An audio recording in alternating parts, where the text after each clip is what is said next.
Is mass media theory in the age of AI still relevant? Yes, it is, but needs rebuilding. It is the short answer. The foundational questions remain. The frameworks need serious updating. What still holds? Agenda setting still operates. But the agenda is now set by algorithmic curation rather than editors. The mechanism changed. The effect intensified. Framing theory, arguably more powerful now. AI systems embed frames in the training data itself, making them harder to detect and challenge than an editor's choice of words. Gatekeeping. The gate didn't disappear. It was automated and scaled. The gatekeeper is now a recommendation engine optimized for engagement, not news values. Cultivation theory. If heavy TV viewing shaped perception of reality, what does algorithmic immersion 14 hours a day do? The theory understates the current problem. Uses and gratifications remains valid. People still choose media, but AI narrows the choice architecture invisibly. The new problems that old theory cannot fully address. 1. Epistemic sovereignty. Your own framework applies here. When AI mediates all information intake, the question isn't just what do people believe, but who controls the cognitive substrate itself. 2. Synthetic reality. Baudrillard's simulacrum was metaphor. Deepfakes and AI-generated news make it operational. Media theory must now account for content that was never real. 3. Feedback. Loops at scale. AI learns from audience behavior and reshapes content accordingly. Classical theory assumed the media system and audience were separate. They are now a closed loop, which connects directly to your closed loop governance framework. 4. The disappearance of the public sphere. Habermas assumed a shared informational commons. Hyperpersonalization means no two citizens inhabit the same information environment. Democratic theory built on shared media experience collapses. 5. AI as actor, not channel. Old theory treated media as a conduit. AI generates, edits, targets, and responds. It is a participant in communication, not merely a pipe. What this means for scholarship. Mass media theory needs a second foundation, not replacement, but extension. From gatekeeping to algorithmic sovereignty. From agenda setting to reality construction at scale. From framing to embedded epistemology in training data. From public sphere to fragmented epistemic bubbles. From cultivation to identity formation by immersive AI environment. The honest verdict. Mass media theory is like Newtonian physics after Einstein, still useful for everyday problems. Increasingly inadequate at the edges where the real action is.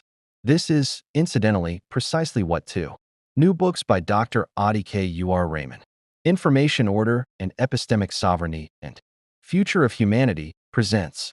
Those 2 books are the successor theory, even if not framing it that way explicitly. On the morning of March 5, 2026, photorealistic footage of a burning American aircraft carrier flooded the global network.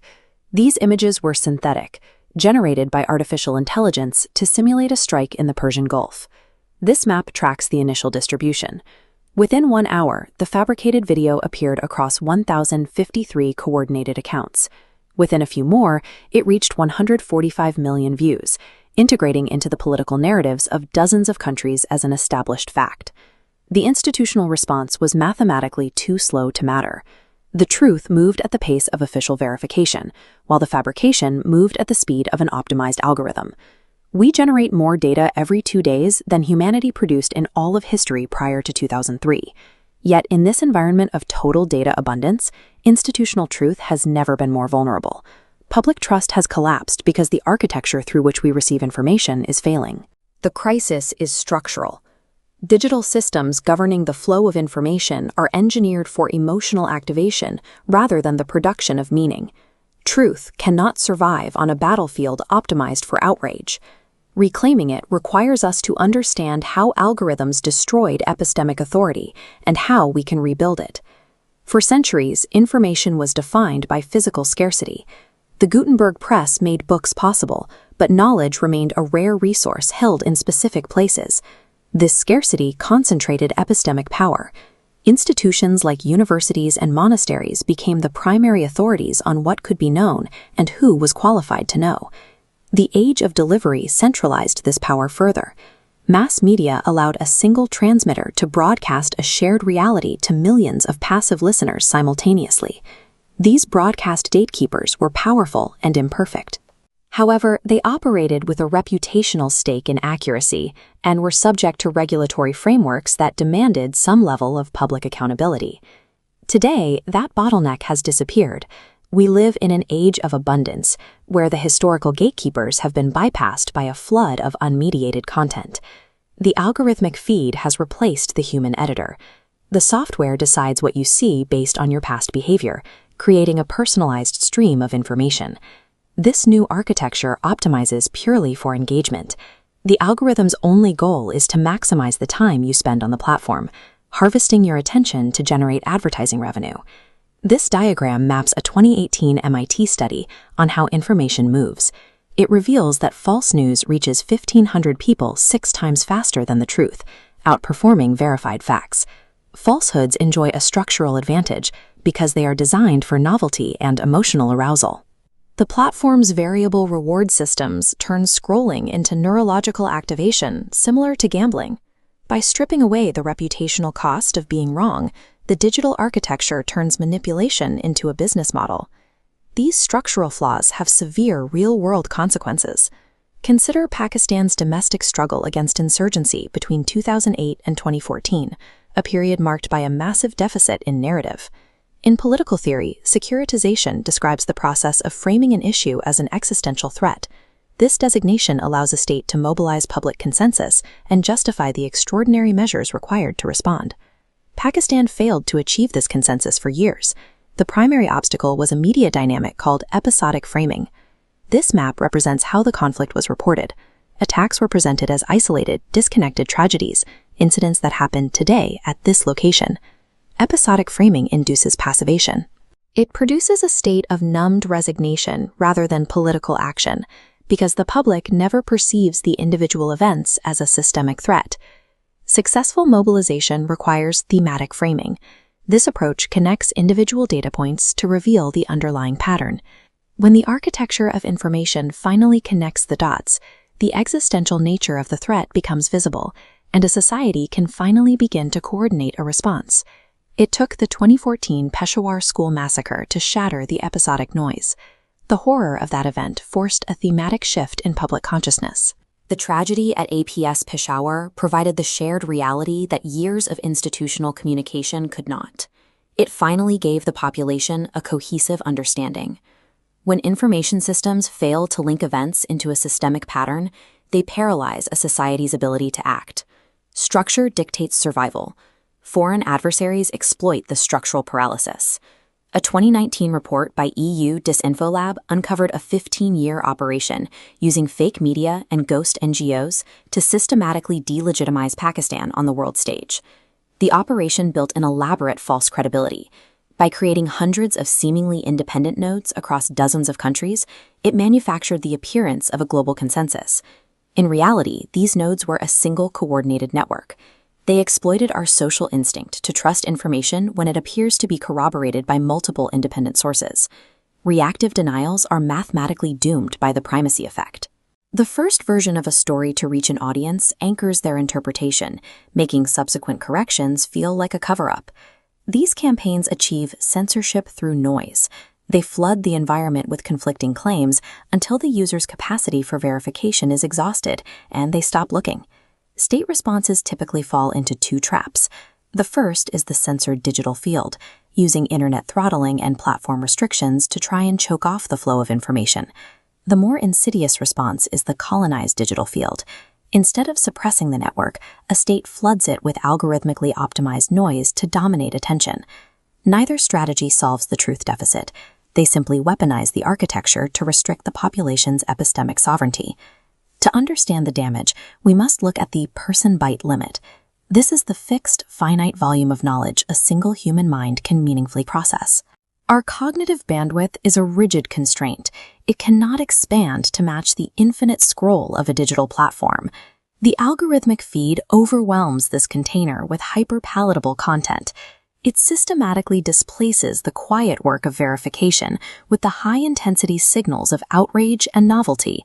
This creates a condition called information obesity, We are consuming massive amounts of content, but we lack the cognitive capacity to metabolize it into understanding. This leads to the sovereignty trap. Users of algorithmic feeds feel maximally independent and informed, even as their beliefs are structurally managed by platforms. The normative vector adds further pressure. It is the invisible social force that narrows what we are willing to think or say to avoid being excluded from our digital tribes. In the age of generative AI, we encounter the performance paradox. While AI can make the output of our work look better, it bypasses the difficult analytical struggle required to actually learn the material. Removing friction from the acquisition of data leaves a population epistemically malnourished. It produces an overconfident public, easily manipulated by whoever controls the feed. We have leapfrogged from information scarcity to algorithmic abundance, without building the cognitive bridges needed to survive the transition. Recovery begins with the reintroduction of friction. We must treat the arrival of emotionally charged information as a moment for deliberate, protocol-based evaluation. In cognitive terms, friction is a mechanical necessity. It provides the resistance required for our analytical processes to engage before our emotional reflexes take over. Institutional reform requires a new framework, being deep in your part, but aware of the whole. Traditional institutions are built as isolated silos. These opaque walls prevent domains from seeing how their decisions impact reality. The solution is not destroying walls, but puncturing them with windows. AI provides cross-domain awareness, allowing institutions to see the whole system while maintaining their expertise. Knowledge is no longer a scarce resource to be hoarded. It is abundant and ubiquitous, like the oxygen we breathe. Epistemic sovereignty is the cognitive discipline required to breathe clearly within a system engineered to suffocate you with noise. Reclaiming it is the hard, patient work of seeing the architecture and then building something better. Welcome to The Explainer. Today, we're diving into Dr. Atiq-ur-Rahman's incredibly gripping manuscript about the high-stakes window of time we are actually living through right now. We're looking closely at Future of Humanity 2025 to 2035, the embryonic decade. And look, this isn't just another casual look at a new gadget or technological progress. It's a unified, big-picture analysis of a massive planetary transition that is happening as we speak. You know, there's a really fundamental vulnerability in how we usually try to predict the future. Technologists focus obsessively on capabilities. Political scientists focus entirely on institutions. And neither group really grasps what happens to the interior, everyday lives of normal people.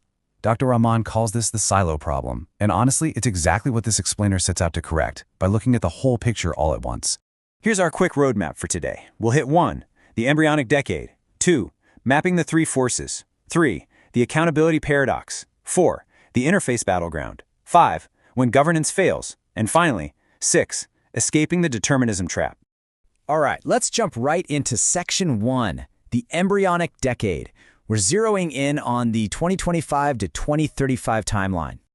Okay, to really understand the stakes here, we first need to unpack this massive evolutionary hypothesis from the text.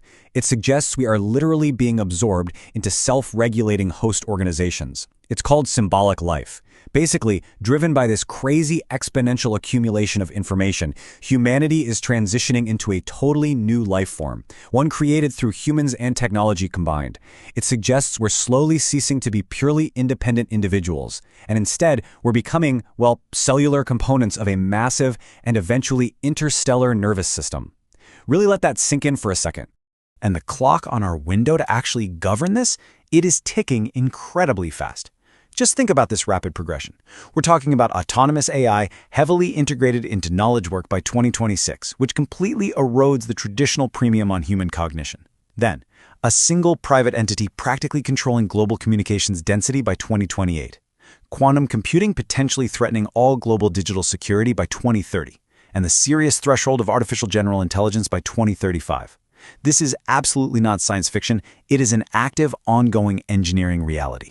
Moving along to Section 2, mapping the three forces, the moving pieces. So, the crucial point here is that there are three massive trajectories in simultaneous motion, and understanding them is key to seeing how they're going to inevitably crash together. First up, the technology force, what is actually being built right now, and who holds the keys. That force is rapidly concentrating power while distributing access. Second is the governance force, our actual institutional capacity to make binding rules. And right now, it's fragmenting, totally losing the race to keep up with the sheer speed of software. And finally, the human condition force. This is the real, lived experience of everyday people dealing with a disrupted sense of truth and shifting identities as the world completely transforms beneath their feet. Which brings us to Section 3, the accountability paradox. This explores what happens when AI meets a giant governance vacuum. This is a terrifying intersection, right? Because when our democratic institutions lack both the public legitimacy and the sheer technical capacity to set binding rules, we get this massive regulatory arbitrage machine. Tech corporations suddenly become the default, completely unaccountable governors of your future, because regulators literally cannot comprehend these opaque, billion-parameter AI systems. Power just quietly transfers from the public directly to private entities. The result? Power without any democratic accountability, market-driven innovation without any human-centric direction, and systemic societal risk without any effective legal remedy. Next is Section 4, the interface battleground. We are looking at what happens when this technology makes direct contact with the human mind. Now, I really want you to remember this concept, epistemic sovereignty. This is essentially about having the cognitive tools shaped by your own values and priorities. See, the true battleground for human agency has moved directly to the digital interface on your screens. Ironically, the most powerful information processing systems ever built in human history are currently optimized mostly for advertising revenue, not for protecting our shared reality. Right now, algorithmic personalization exploits our deepest psychological vulnerabilities just to maximize engagement, which fundamentally erodes a person's, and frankly a whole nation's, ability to understand the truth and make sound decisions. We are essentially looking at two drastically different futures built natively into the apps we use every day. On one hand, we have the cognitive leapfrog. This is the incredibly emancipatory possibility, giving a rural farmer or a student in Lagos unprecedented access to expert knowledge, empowering them to totally bypass historical constraints. But on the flip side, we have the dependency trap. And unfortunately, this is the much more pervasive commercial default. It's where AI writes our emails, does all our heavy thinking, and gradually substitutes for human cognitive exercise, meaning our mental muscles just permanently atrophy over time. Let's pivot to Section 5, when governance fails.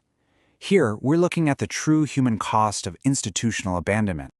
The author strongly emphasizes that we have to ground this abstract global crisis in actual local realities, pointing out that the Global South will serve as the ultimate stress test for all of this.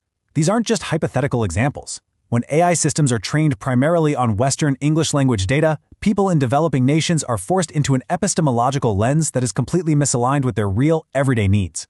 They inherit all the wild consequences of ungoverned AI without any voice in its design, which results in a total loss of agency from massive populations. And that leads us to a really visceral, vital concept, digital sepsis. It explains how it's actually not just the technology itself causing the harm. Rather, it's the fragile social system's inability to absorb that disruption without tearing itself apart. Just like sepsis in medicine, where the body's own immune system violently overreacts and damages its own tissue, digital sepsis happens when an ungoverned technological shock hits an environment with really weak institutional immunity. The social system's dysregulated response, think of the crazy amplification of disinformation or mass unmitigated job losses, ends up doing way more damage than the technology alone ever could have. When we break down the data, the exposure across different populations is just wildly asymmetric. While the Global North absolutely faces severe strain, the Global South faces potentially irreversible structural collapse. For example, if a labor protection policy fails in the Global North, it might cause difficult middle-class displacement, but it's often softened by some kind of welfare state. But in the Global South, where the demographic is super young and the social safety net is incredibly thin, a failure there means mass youth unemployment and locking in generational poverty.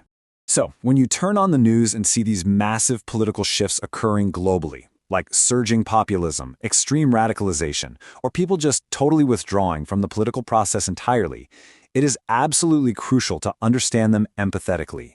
They are highly rational responses from everyday citizens experiencing total institutional abandonment. Look, when a society's institutions can no longer protect you from losing your livelihood, can no longer explain the confusing algorithmic world you live in, and can't offer any help for digital harms, walking away or radicalizing just becomes the logical conclusion of a completely broken social compact. Finally, Section 6, Escaping the Determinism Trap. This is our fork in the road. Okay, take a breath for a second and really consider this question, Because up until now, we've kind of treated this whole trajectory as destiny, which the author brilliantly calls the determinism trap. It is such a seductive intellectual error to map out these huge forces, see the unstoppable thermodynamic drive toward technological expansion, and just assume we have no choice but to be absorbed as passive cogs in a machine. But listen, confusing a trajectory with a fixed destiny completely strips away our motivation to fight for human dignity. We absolutely have to separate what's inevitable from what is still up to us. No, we cannot stop the build-out of global computational infrastructure or the acceleration of AI development. But what we absolutely can decide is whether those massive new structures are democratically accountable. We can decide whether AI is carefully designed for cognitive scaffolding and human empowerment, or if it's just built for exploiting our vulnerabilities, to manage us and generate more ad revenue. And here is the big, empowering takeaway. The decade between 2025 and 2035 is an incredibly active juncture where human values can still be hard-coded into the infrastructure of our civilization. Think about it. The internet's path was shaped by choices made in the 1990s. AI's path is being locked in right now, today. By pushing for international safety standards, demanding strict algorithmic auditing, and insisting on epistemic sovereignty, we have a narrow but profoundly real window to shape this entire system. I want to leave you with this final, provocative thought. Because understanding this embryonic decade is really just the very first step in ensuring that you act as an architect of the future, rather than just standing by as a passive observer. So what's it going to be? Will it be unaccountable tech platforms quietly setting our cognitive defaults? Or will we push our institutions to adapt, making sure that this transition to symbolic life actually produces a civilization of expanded, incredible human capacity? The decisions are literally being made today. Thank you so much for joining me for this explainer. Keep questioning, keep learning, and please, pay close attention to the defaults governing your reality.